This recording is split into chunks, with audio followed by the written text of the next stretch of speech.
Understand, can you not, if you are the Prince and Princess of Wales, and every time you look around there's some negativity coming from over the pond, particularly in the land of Montecito.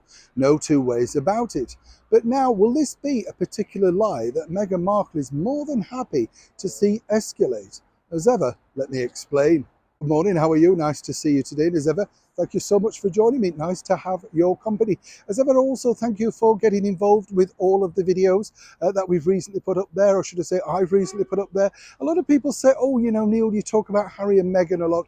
They are in the news. There are other videos though, but obviously, you know, people make a choice. And if you decide to click on those videos, that's up to you. But we have some wonderful nostalgic videos. We also have some great chats and videos about people that you will have forgotten about, culture, history, and basically topics that I think get us all thinking. So if you're just looking at Harry and Meghan, do cast your mouse around and have a look elsewhere. You never know, you might just enjoy it. Back as ever though to your breaking roll story of the day. This could be one lie, of course, that both Meghan and Harry may be very thrilled to let go. I mean, you know, let's be honest, and as ever we have to say allegedly, their reality of truth is a little bit stretched to say the least. We had Prince Harry basically mocking his very first love, claiming she was a much older woman, when in fact she was just 2 years older than him.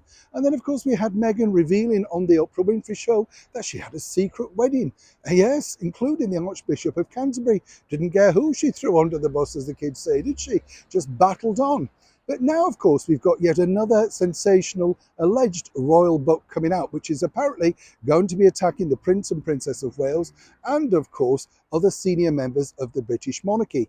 It's written by a guy that wrote the other book. We won't name it because we do not want to give them any publicity. But what was interesting, if you recall, the last time that particular book was out, everybody was in denial that anybody had assisted at all. And as we all know, all thanks to, of course, the former communications officer, Jason North, he blew the lid off that, basically exposing them all for being the liars that they were. Amazingly, though, the court over here decided that Meghan had done nothing wrong. Incredible. I wonder what they think of this current present state, though. As ever, we have to say allegedly.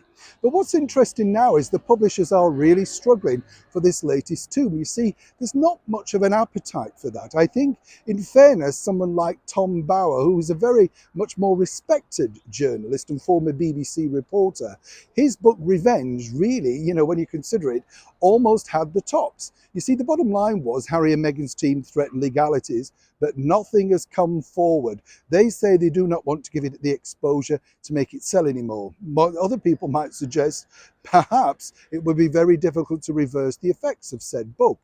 But what's interesting now is that this particular forthcoming book, out in November, well, guess what? The publishers are very keen to let it be known, oh yes, that indeed possibly they could have had some assistance. Why? Because then apparently we're all going to think, guess what? History repeats itself. They lied about the first time. Why not the second time? Now, it's very difficult in this climate to sell books. There's no two ways about it. You have to be sensationalist and try and come up with something that may shock the public. The last time around, of course, not many people can remember anything really that salacious. In fact, people were laughing at some of the stuff. It was the Globe, National Enquirer, confidential level of journalism, and I'm being kind. But for those that want to know, so far HarperCollins are claiming that they've had a lot of impeccable sources reaching out to assist said alleged journalist. It's really up to you whether you believe them or not, or indeed they're just simply struggling to sell a book. Soon it could be game, set, match for all though.